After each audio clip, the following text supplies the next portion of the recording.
หนึ่ง90,000กีบเกือบแสนพี่น้อยเนาะโดยเอาขอบใจหลายๆเด้อพี่น้อยเนาะใช้น้องป๊อป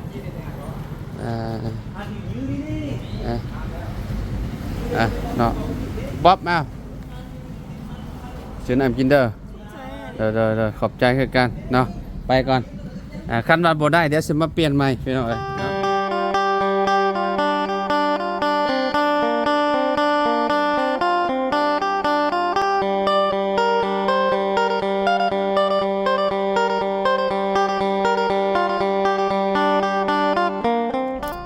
เอา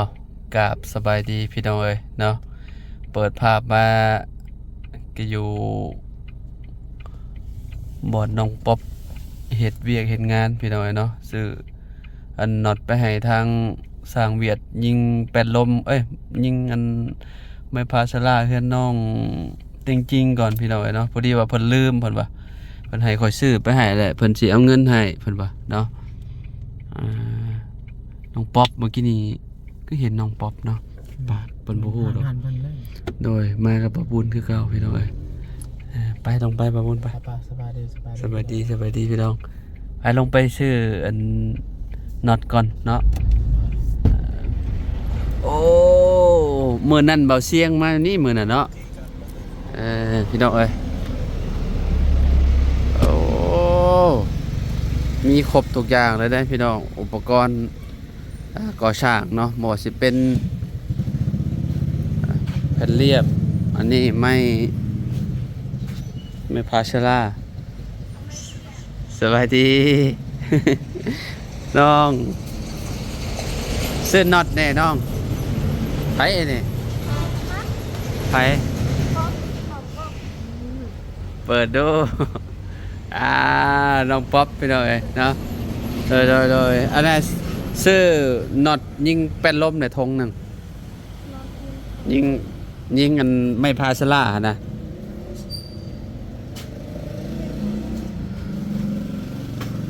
โตอันนี้จังมินนั่นจามบ่ได้อยู่สามนี้เดี๋ยวเอาไม่มีแผลมัดมังก่อนนะไปหน่อยเนาะอยู่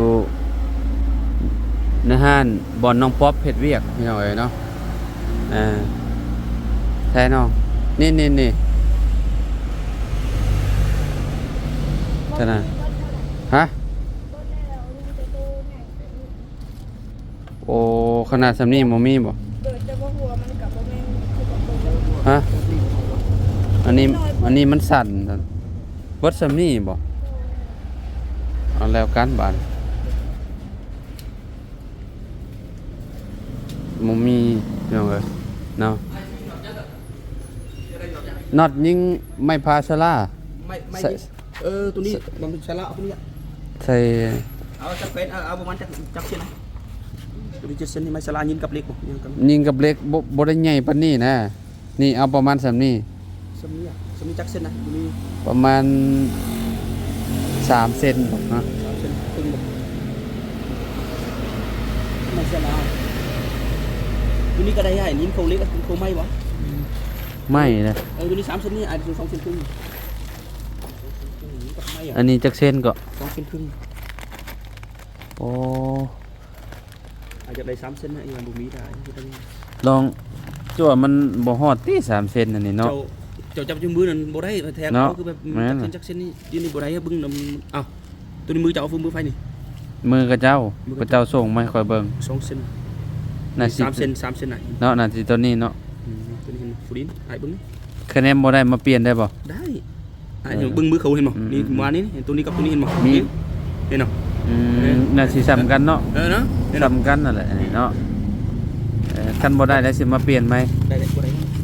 ทงอะไรน้องเอ้ยน้องขายตัวนี้โลเท่าไหร่นี่90 บาทโล90เนาะกดบ่ได้มาซุ้มเด้อใส่ลองมึงก่อนนี่เอาตัวนี้ลองมึงอันนึงยันบ่ได้นี่อันนี้ลองบึ้งยาวเลยเนาะเอาแบบยาวเลยเอาถุงยางใส่ให้เราใส่ลงให้เราเด้อพี่น้องเอ้ยเนาะ มาขอบใจละลาย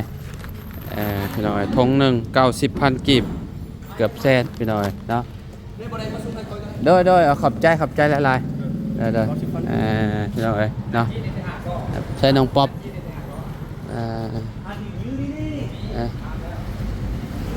เนาะป๊อปมาเชิญน้ำกินเด้อ ใช่ เด้อขอบใจคือกันเนาะไปก่อนคันว่าบ่ได้เดี๋ยวสิมาเปลี่ยนใหม่พี่น้องเอ้ยเนาะ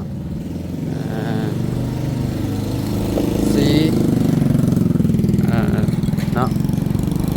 ไปก่อนไปเพื่อนน้องแต่งจริงก่อนเนาะพอดีว่าวันน่ะเพิ่นน่ะนั่นมาพี่น้องเอ้ยไปเดินทางต่อพี่น้องเอ้ยไปพ่อกันเพื่อนน้องแต่งจริงหมดแหละเนาะพี่น้องเอ้ยนะตอนนี้ก็มาฮอดบ้านน้องแต่งจริงแล้วพี่น้องเอ้ยเนาะทั้งสร้างมันก็ใส่ไม้พาชละพี่น้องเอ้ยเนาะคือวันนี้คักแล้วโอ้แจ่มเลยพี่น้องเอ้ยเนาะงามก็แล้วอะไรข้างในพอดีเลยถือบอลนี่ได้อยู่เนาะ90,000เด้อ90,000กีบตู้Có mời nhá. Có mời nhá. ยังตู้เราเอายัง Cái đây mía là bó. ฮะ Cái mía là bó. Cái đây mía là bó. อ๋อถามข่อยว่าได้เมียแล้วมีแล้วลูกซอง Mía vợ mày mày đưa mà. Hai con mía chắc không? Con nưng. Aoอีกคนนึง พอแล้ว Cứ con việc là ao mía xong con mất. โอ้คนเปลี่ยนเอาเมีย2 คนโอ้ยเนาะ Dù là con nưng dù việc con nưng là cái máy. อยู่ลาวคนหนึ่งอยู่เวียดคนหนึ่งเนาะ Máy cho nên là mía. โอ้ยพี่น้องเนาะคักคนน่ะเราบ่ได้อยู่บ่ชวี เราไปสะต้นเหรอ ไปเลย โดยเช้าในเรามากพี่ สบายดี โดยเฮ็ดหยังนี่ ดังไพ่ให้เรากิน หึ ดังไพ่ให้เราหุงเขาว น้องไผก็จะหุงข้าว โดยเราให้กินของกินเรา พระเจ้าติดแล้วเจ้าฟังล่ะ จะได้ ติดไหมพาสลาฮะ ไม่ได้เบอร์นี้นะเบอร์นี้นะ โอ้ให้ก็ติดเบื้องนั้นเนาะ แต่ว่าคันติดไว้มันแล้วระวัง10 โมงแล้วเราสิโบกอีกแต่ว่า ขับรถทันกับมืออื่นเราโบก ข้างบ่บ่นี่ งาม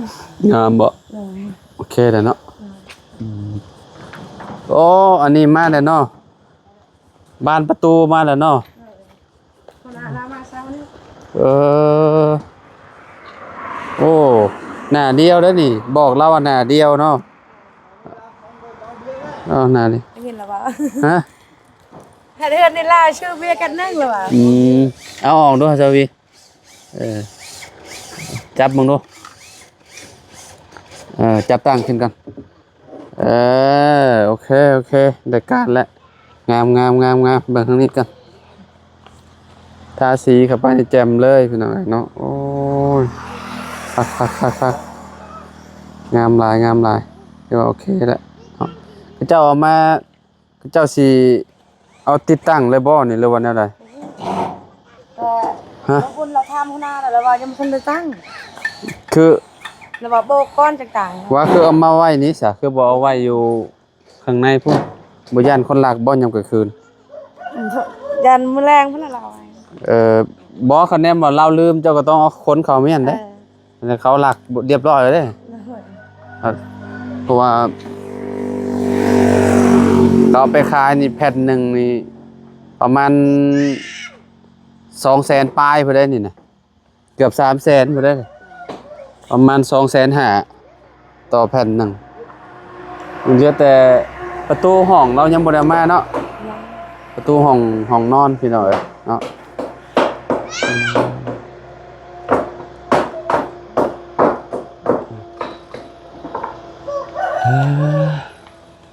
ครับถือว่าโอเคแล้วเป็นว่า แต่แบบมียามันเนาะ หึ แต่แบบมียามันเนาะ เอาสำนันบ่เป็นหยังดอกสำนัน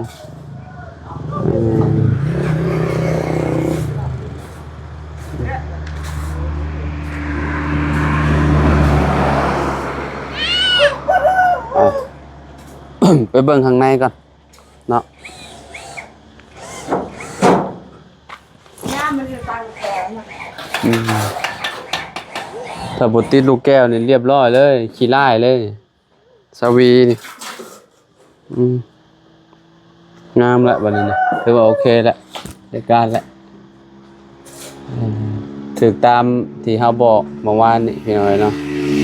แล้วติดลูกแก้วให้เพราะว่าเวลาอันกลางคืนมาแหละมองนี่ยันมันบ่แบบถ้าบ่มีไฟหั่นน่ะ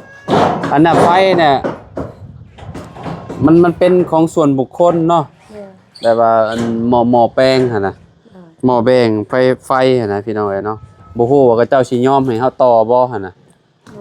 ก็ต้องไปถามเพิ่นหั่นน่ะเอานี่ไหมเนี่ยคันว่าเพิ่นยอมให้ต่อก็ถือว่าโอเคนะคันว่าเจ้าบ่ยอมให้ต่อก็เรียบร้อยก็บ่ได้ต่อพี่น้อย หน่ เนาะ อย เพราะว่ามันมีเฮือนอยู่หลังนึงอยู่ในหั่นเนาะเขาเจ้าดึงไฟลงมาหั่นน่ะ เพื่อนที่บ่าวจอยเสื้อเลื่อนนี่ ฮะ บ่าวจอยอยู่แสดงไปสัมภาษณ์นี่เพื่อนที่เพิ่นน่ะเข้าไผ เขาเจ้าดึงไฟลงเองบ่ เพิ่นขอต่อนำเพื่อนกอลังใหญ่หั่น เขาเจ้าให้ยอมให้ต่อบ่ ต่อ บอกคะแนนว่าผัวเจ้ามาให้ผัวเจ้าไปถามเพิ่นลองเบิ่ง เลย แล้วเพิ่น แต่คือเฮาน่ะบ่จักละยันเฮามันไกลโพด บ่ไกลก็อยู่น้ำเงินนั่นแหละ หน่อย ก็เจ้าก็สิเว้าเรื่องราคานั่นแหละว่า เลย เจ้าสิเอาเท่าใดฮะ เลย สมมุติว่าก็เจ้าเอาหมื่นกว่าหรือว่า20,000ก็ต้องยอมกับเจ้าแหละ เลยพอจริงมาบ่มื้อนี้ เรามาฮอดจังโมง เรามาจากเราบ่ได้มาบางเทื่อได้ใกล้กันเรามากับบางเทื่อฮอดพี่ก็ได้ละ2 โมง อันนั้น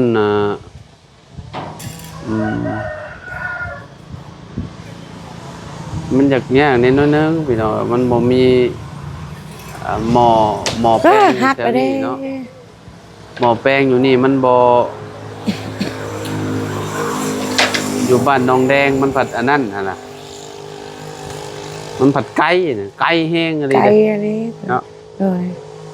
ไก่มันโหลดอยากยากหั่นน่ะ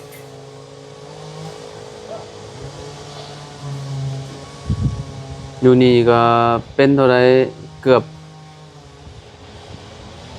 อบเป็นลักโหจักเนาะ เลย จากเฮือนนั่นน่ะน้องจริงๆไปพุ่นแนมไปขมิ้มอยู่พูดเด้มองเฮือนเพิ่นก็บ่ไกลๆพี่น้องเอ้ยปกอยู่พุ่นเลยมองที่ว่ามีหม้อแบงนะ แต่คันเรามาให้ลมลองเบิ่งทาง ให้ผัวเจ้าไปล้มน้องเบิ่งไปล้มเพิ่นน้องเบิ่งเด้อ เลย แต่ว่าเพิ่น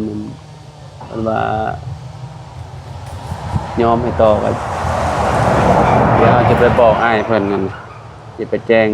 ทางไอ้น้อย เลย เนาะไปบอกเราว่าเขายอมให้ต่อแล้วก็จะให้ช่างไฟมาประเมินราคาเบิ่งว่าสิเท่าใดหั่นน่ะเจ้ามาแต่จังโมงซะ เรามา7 โมง คนหน้าเวียดน่ะสั่งค่อยว่านั่นเพิ่นว่าน็อตเพิ่นเบิดเพิ่นว่า เลยเพิ่นบอกนำ ซื้อมาให้แน่เพิ่นว่าสิเอาเงินให้ดอกเพิ่นละ90,000 เลยมื้อแรงเพิ่นเผาดา มื้อแรงจะเอาเงินนำลาวบอกเราเด้อ เลย สมมุติว่ายันบ่ทันลาวหั่นน่ะ90,000นี่ เลย ตรงหนึง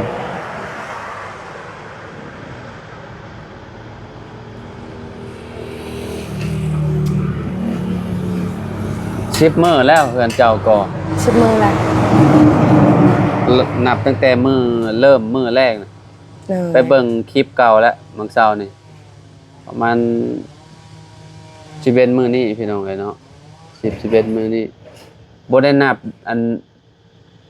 ก็แนมนับกับเจ้าหยุดก็10มื้อหั่นแหละ เพราะว่าก็เจ้าหยุดนำมาเนาะ เจ้าหยุดนำประมาณ3 มื้อช่วงนั้นก็เจ้าหยุด3 มื้อแล้วก็มาบวกหยุดอีกวันล่าสุดนี่ก็4 มื้อพอดีเนาะ เลย คือว่าแบบ อันนี้คือว่าเพิ่นบ่ได้หยุดอีกแล้วนี่เพิ่นเฮ็ดเลยแล้ว แม่นบ่ เลย ยาวเลยบ่บัดนี้ ยาวเลย ให้มันแล้วได้อบัดนี้เนาะ เลย ก่อนนี่แล้วในซาบบ่แรงเนาะ เลย นี่ตัวนี้ก็น่าสิแล้วแป๊บเดียวก็แล้วนี่แล้วก็ขึ้นห้องนุ่งห้องนอนแล้วบ่แล้วเนาะ เลย แล้วบ่แล้วทางนี้เนาะโอ้คักบัดนี้